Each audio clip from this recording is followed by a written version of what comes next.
temporary order to require both parties to be obligated to the remaining portion of that lease. So right off the bat, we're diving into a lease battle. The court's deciding who's on the hook for rent after the breakup.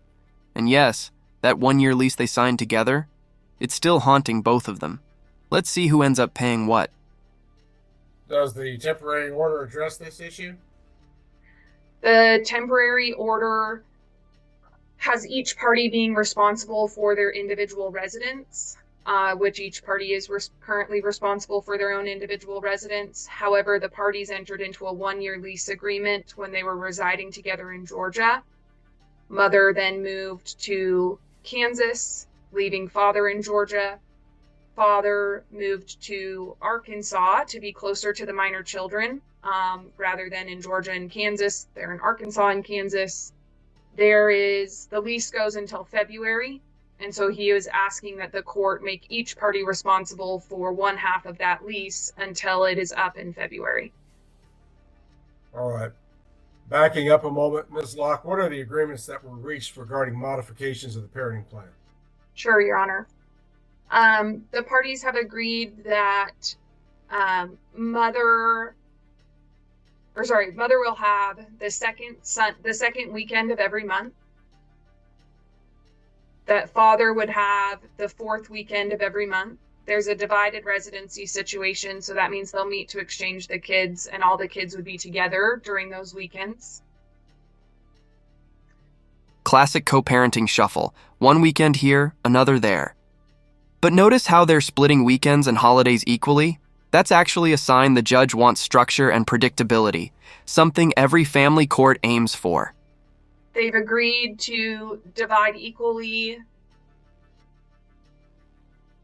the breaks, so that would be summer break, Christmas break, and then they've agreed to rotate Thanksgiving. And I think that covers the parenting time modifications. There's some additional details, like as far as exchange location and times that the parties have agreed upon. Mr. Andrews, would you add anything or dispute anything that Ms. Locke has laid out regarding the parenting plan? No, Your Honor.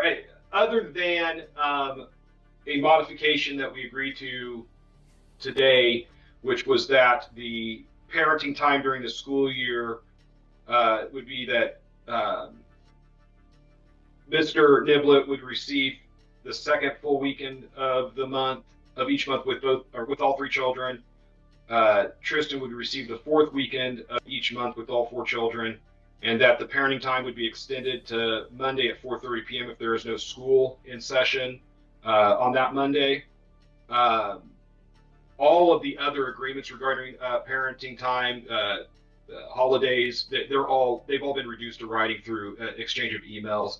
So I don't have any doubt that there's not going to be any confusion as to what we had agreed upon, since we have that in writing. Is the term weekend defined? Yes.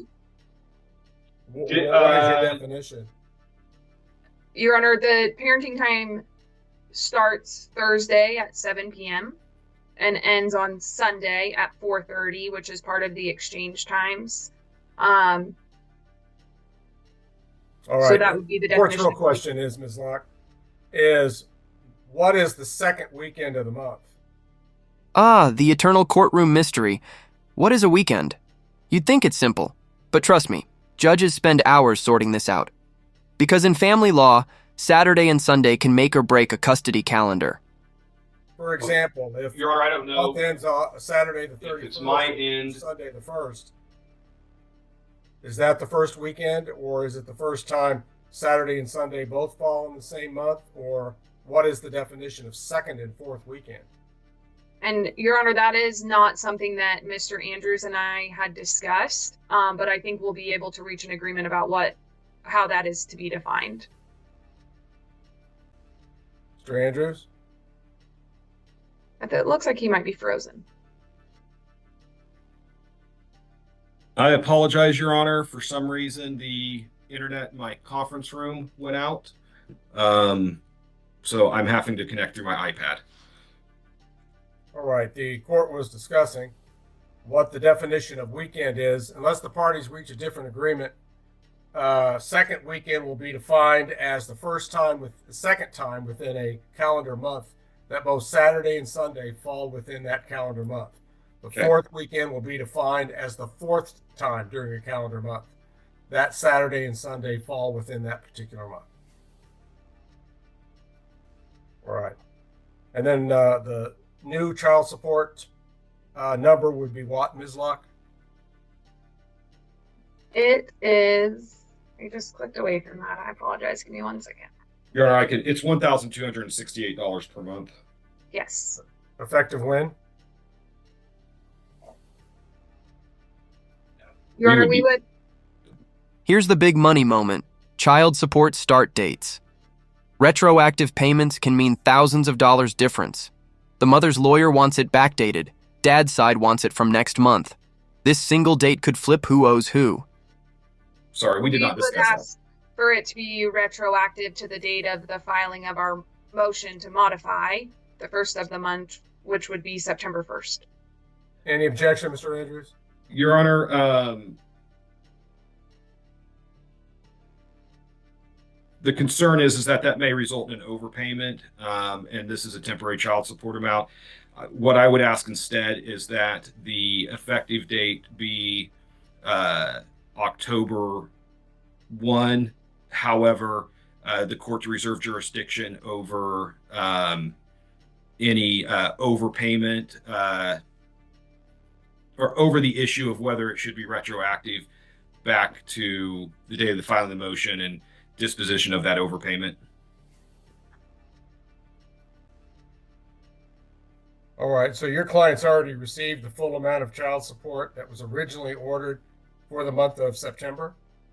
I believe so, because I believe that an income withholding order was issued by the DCF, if I'm not confusing my cases. All right, Ms. Locke?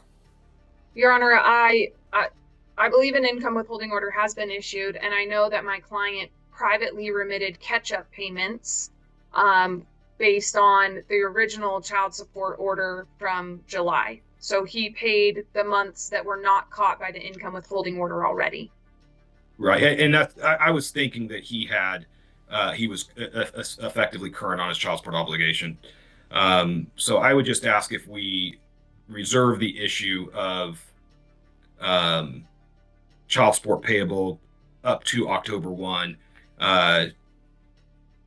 until a later date final order to be resolved either as an overpayment or not.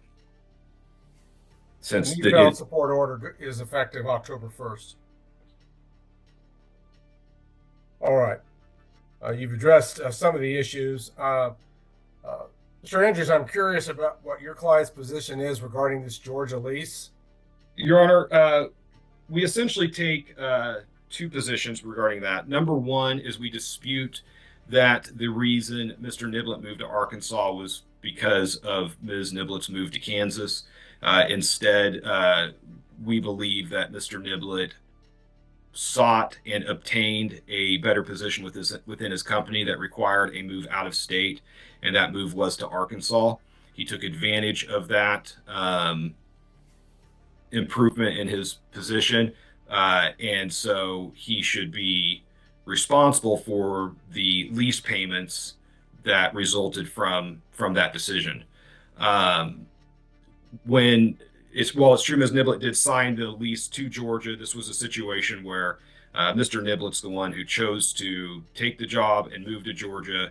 Ms. Niblett did move down later. I think it was approximately 1 to 2 months after he had moved to Georgia that she did, but it was only for a brief amount of time before she then moved back to Kansas.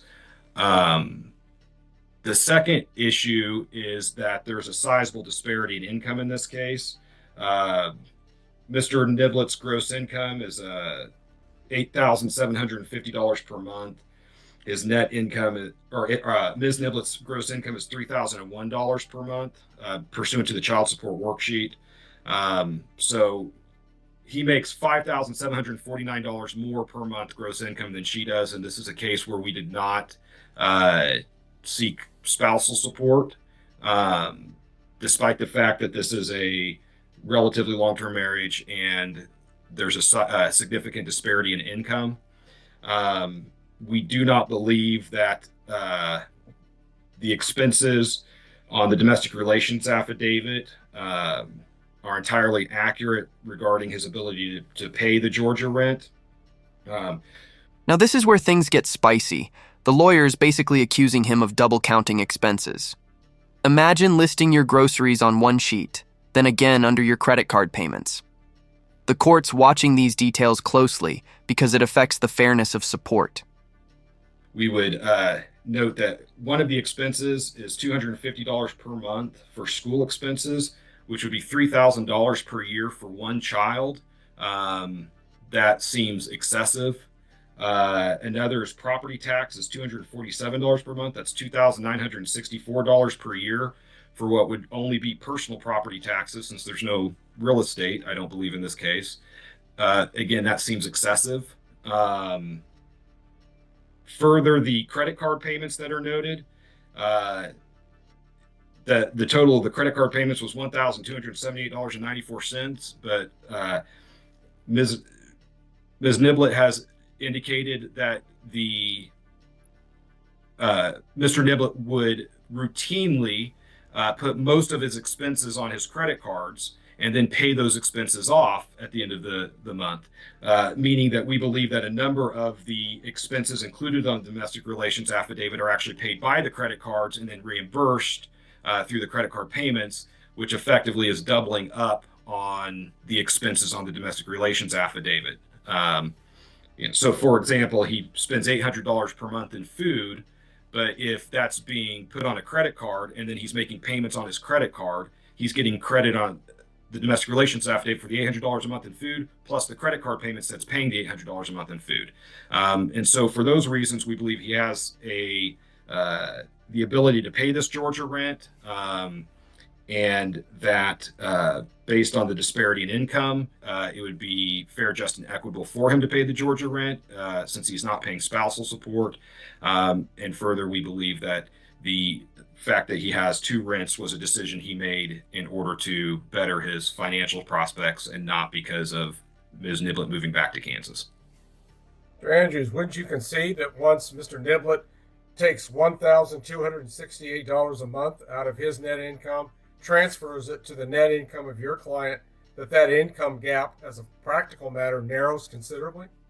I wouldn't say it narrows considerably, Your Honor. It narrows, but I wouldn't characterize that as considerable, given the fact that it's a pretty sizable. I mean, he grosses approximately $70,000 more per year than Ms. Niblett. I don't think that $1,296 a month in child support, helping her pay for the expense of the children, noticeably narrows that gap. So I would say that this is a case, typically there would be at least contemplated a spousal support obligation given the disparity in income and the length of time these parties have been married. But we are not seeking that because we know that Mr. Niblett has expenses such as this Georgia lease payment. So I guess what we would ask is that if Mr. Niblett is going to ask that Ms. Niblett pay half of his expenses, that he provide spousal support.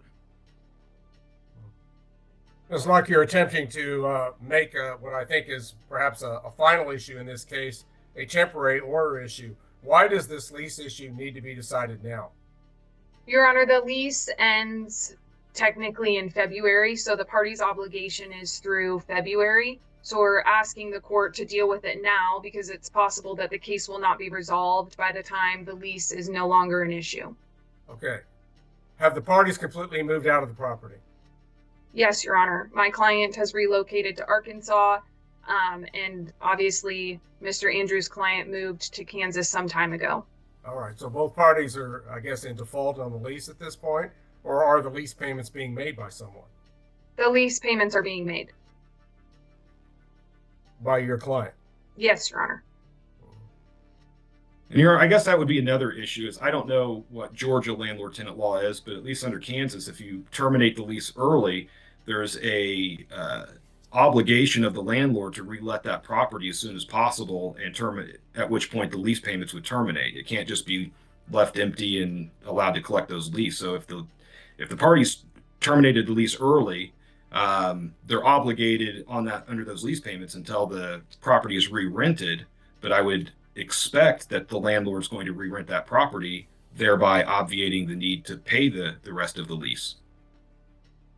But that doesn't relieve the pressure of paying 2 leases until the property is relet, if it is relet during the contract period.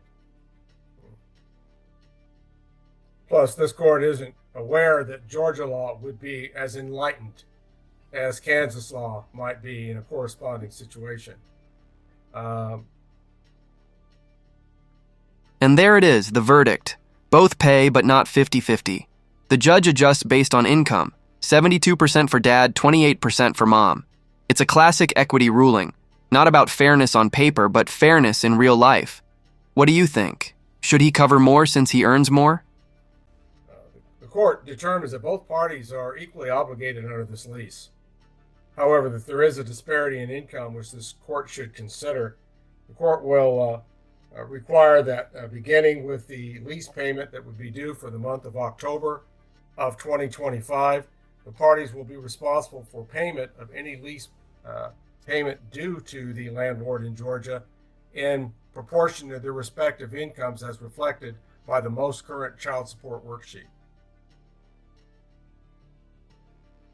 What is that percentage under the current worksheet, Mr.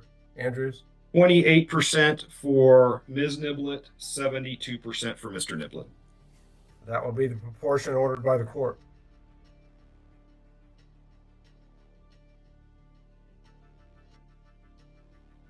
All right, Ms. Locke, you were the attorney for the movement for today's proceedings. I trust that you would be drafting a journal entry stemming from today's proceedings, which modifies the parenting plan, modifies the existing child support order with a revised child support worksheet attached, and then setting forth the proportionate share of the lease payment as ordered by the court today. Is that correct? Yes, Your Honor. All right. And you have in your possession the actual updated child support worksheet prepared by Mr. Andrews. Is that also correct? I have one that has handwritten modifications to it, so I would just ask that the actual modifications be made, and then, yes, I will have it. Bradley refused to let me make the modifications. I don't know why, but it would not work. It would not save. That's why it's handwritten in. So I'll see if I can recreate it, and then yes, I will have it. I spent, I would guess, a good 20 minutes trying to figure out how to get that to work on Bradley, and it just would not work. So I decided I would go old school. And Ms. Locke, if you can't make it work, and you very well creatively may be able to, a handwritten one is fine as long as the parties agree on the handwritten modifications to anything that's printed on the worksheet.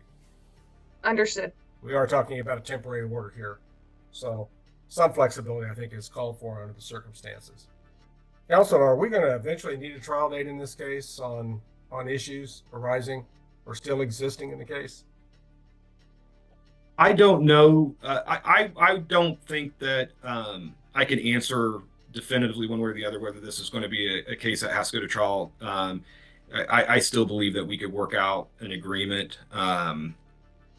We kind of focused on resolving this temporary order issue. I spoke with Ms. Locke before the hearing that my next step is to start gathering the rest of the documents I need in order to submit a property settlement agreement, property settlement proposal. I think that we've pretty much, with this agreement, resolved the residency and parenting time issues. I'm not expecting that is that this agreement is meant to just only be a temporary agreement that's going to be modified prior to the final orders. I don't want to speak for Ms. Locke on that, but at least I'm optimistic that that's not going to be a contested issue. And I still think that once I get some additional information to make the proposal, that there's a good chance of success at settling the case.